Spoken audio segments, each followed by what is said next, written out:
Supremo Mayawati ji अपने सख्त फैसलों के लिए जानी जाती हैं। कहा जाता है कि मायावती जी जो फैसला लेती हैं बहुत सोच समझ कर लेती हैं। मायावती जी को देश की राजनीति में एक दूरदर्शी नेता के तौर पर भी जाना जाता है। मायावती जी ने उत्तर प्रदेश में 4 बार शासन किया और अपने शासन से देश को ये बताया कि कैसे आप शासन करें, कैसे कानून का राज प्रदेश में स्थापित हो। कहा जाता है कि मायावती जी ने जो फैसला ले लिया, बड़े बड़े नेता उसे लेने से पहले 100 बार सोचेंगे।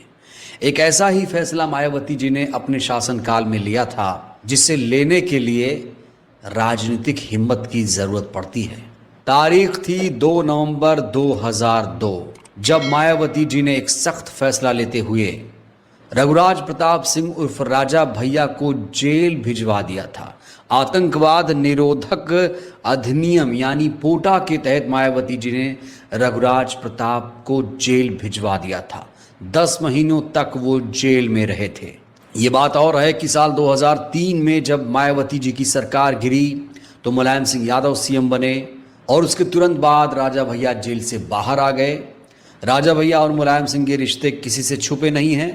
न सिर्फ जेल से बाहर आए बल्कि वो मुलायम सिंह सरकार में मंत्री भी बनाए गए। मायावती जी और राजा भैया के बीच सियासी दुश्मनी इतनी ज़्यादा थी कि जब 2007 में फिर से पूर्ण बहुमत से उत्तर प्रदेश में बीएसपी की सरकार बनी तो 2010 में फिर से मायावती जी ने रघुराज प्रताप सिंह उर्फ राजा भैया को जेल भिजवा दिया।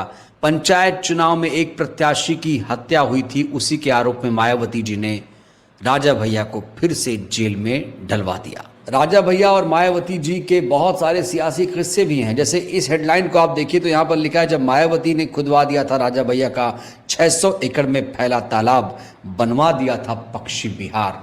इस खबर में लिखा है कि खुदाई में इस तालाब से नरकंकाल मिले थे, जिसके बारे में कई कहानियां हैं। इस तालाब के बारे में ऐसी चर्चा थी कि राजा भैया ने इसमें घड़ियाल पाल रखे थे और अपने दुश्मनों को इसी तालाब में फिकवा दिया करते थे। ये कहानी है।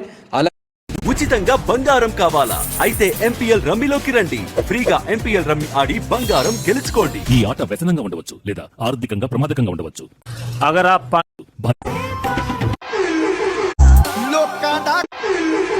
पूछा गया था कि क्या ये सच है, तो उन्होंने इसका खंडन भी किया था।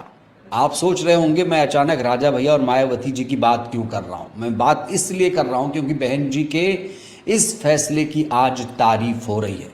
मायावती जी ने जो पोटा लगाया था 2002 में राजा भैया के खिलाफ, उस फैसले की आज भी तारीफ हो रही है। अखिलेश यादव का इस संबंध में एक ताज़ा बयान सामने आया है जिसमें अखिलेश यादव ने अपनी गलती स्वीकारी, समाजवादी पार्टी की गलती स्वीकारी और कहा कि राजा भैया के खिलाफ जो पोटा लगा था उसे हटाना समाजवादी पार्टी सरकार की बहुत बड़ी गलती थी और मायावती जी ने जो ये फैसला लिया था वो बहुत सही फैसला था। देखिए अखिलेश ने क्या कहा। वो चुनाव हारेंगे, उन्हें कोई भी गलत चुनाव नहीं जिता सकता। और मैं आपको याद दिला दूं, वो बातें याद नहीं दिलानी चाहिए। बहुजन समाज पार्टी ने कोई फैसला लिया था उस दिन में, वो फैसला मुझे बदलना नहीं चाहिए।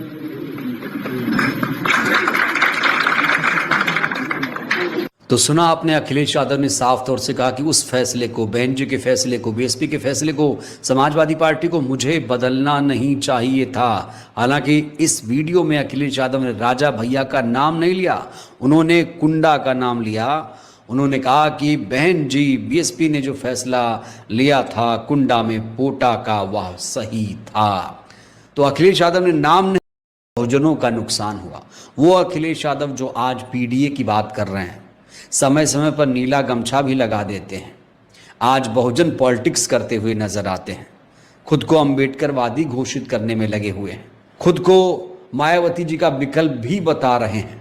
लेकिन आज के दौर में मायावती बनना इतना आसान नहीं है। मायावती बनने के लिए साहस चाहिए, हिम्मत चाहिए। अखिलेश यादव क्या ये सच कबूल कर पाएंगे कि जो बहुजन महापुरुषों के नाम पर जिले बनाए गए थे, 8 से 9 जिले, वो बदल दिए गए थे? क्या उस पर माफ़ी मांगेंगे?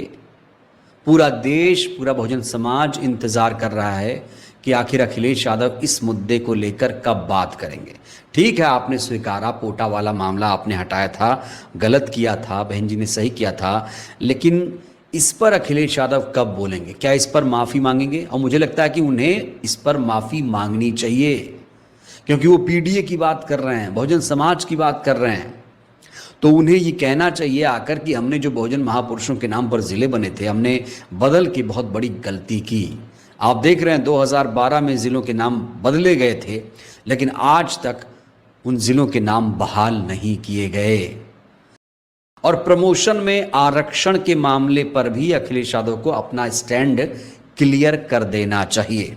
मायावती जी समाजवादी पार्टी और अखिलेश यादव को इन्हीं दो मुद्दों पर हमेशा घेरती हैं। कांग्रेस को दो मुद्दों पर घेरती हैं कि बाबा साहेब को भारत रत्न नहीं दिया, बाबा साहेब का सम्मान नहीं किया, और अखिलेश यादव को इन्हीं दो मुद्दों पर घेरती हैं कि प्रमोशन में रिजर्वेशन का विरोध किया गया, इसे बहाल नहीं किया गया, और बहुजन महापुरुषों के नाम पर जो ज़िले बने थे, इससे बहुजन समाज का बहुत ज़्यादा नुकसान हुआ।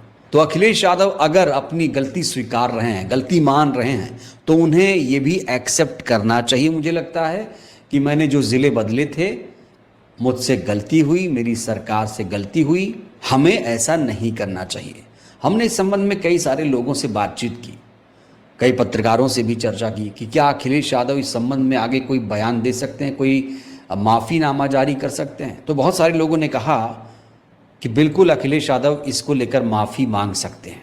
2027 चुनाव आने वाला है दोस्तों, और इसको लेकर जोर आजमाइश भी चल रही है। पिछले दिनों मायावती जी ने बीजेपी को लेकर एक पोस्ट किया था कि बीजेपी से बहुजन समाज को सावधान रहना चाहिए।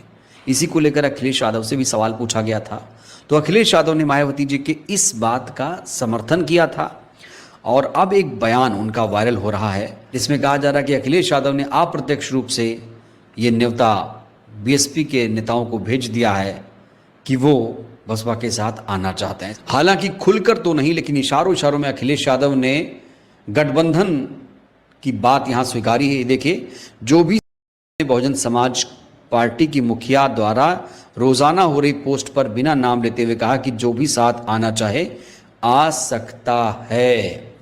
देखिए बहन जी इस तरह किसी से गठबंधन नहीं करती हैं कि जो भी चाहे आना आ सकता है, उसके लिए बाकायदा जाना पड़ता है। मायावती जी ने कभी अपनी तरफ से गठबंधन का प्रयास नहीं किया, खुद नेताओं को चलकर जाना पड़ता है। और अगर अखिलेश यादव को या किसी नेता को गठबंधन करना है बीएसपी से, तो उन्हें मायावती जी के दरवाजे पर जाना पड़ेगा। तो देखते हैं 2027 में क्या होता है, बीएसपी गठबंधन करती है या नहीं करती है। बहरहाल अखिलेश यादव के इस बयान की बहुत ज़्यादा चर्चा है। अखिलेश यादव ने अपनी गलती स्वीकार कर ली है। अब लोग कह रहे हैं लगे हाथ ये भी गलती मान लो कि आपने जिन जिलों का नाम बदला था वो गलत था, प्रमोशन में आरक्षण का विरोध करना गलत था, ये स्वीकार कर लीजिए तो और ज़्यादा बेहतर रहेगा। अब देखते हैं अखिलेश यादव इसको लेकर अपनी गलती कब स्वीकारते हैं। बहरहाल इस वीडियो में इतना ही। आपको क्या लगता है, क्या अखिलेश यादव इसको लेकर कोई क्षमा